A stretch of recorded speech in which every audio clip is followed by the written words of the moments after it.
Hey guys! Welcome to Couple. Please like and subscribe if you like this video.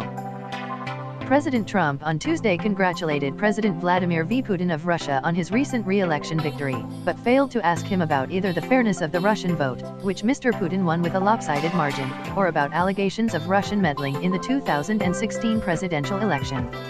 Mr. Trump also did not raise Russia's apparent role in a nerve agent attack on a former Russian spy and his daughter on British soil, an act that prompted the United States to join with Britain, France, and Germany in denouncing the Russian government for violating international law. Instead, in his phone call with Mr. Putin, the president focused on what the White House called shared interests, including North Korea, Ukraine, and the escalating arms race between the United States and Russia. He said he and Mr. Putin were likely to meet soon to discuss those issues.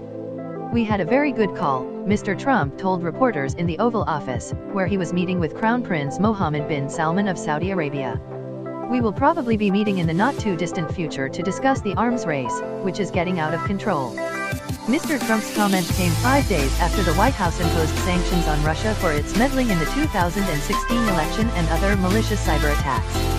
It widened what has become a familiar gulf between the Trump administration's tougher actions and words toward Russia and Mr. Trump's own stubborn reluctance to criticize Mr. Putin. The White House said Tuesday it was not the place of the United States to question how other countries conduct their elections, a contention that runs counter to years of critical statements by presidents and other officials about elections in Russia and many other countries.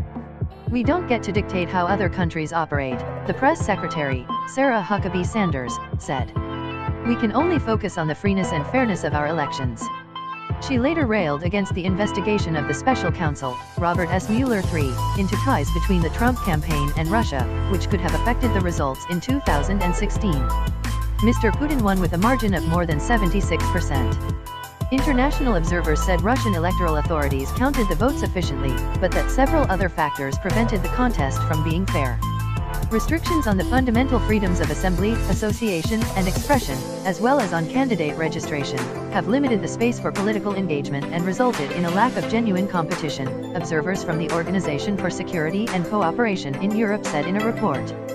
Senator John McCain, Republican of Arizona, who is chairman of the Senate Armed Services Committee, was quick to criticize Mr. Trump's call to Mr. Putin.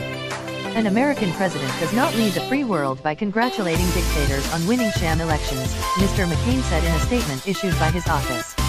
"And by doing so with Vladimir Putin, President Trump insulted every Russian citizen who was denied the right to vote in a free and fair election to determine their country's future, including the countless Russian patriots who have risked so much to protest and resist Putin's regime."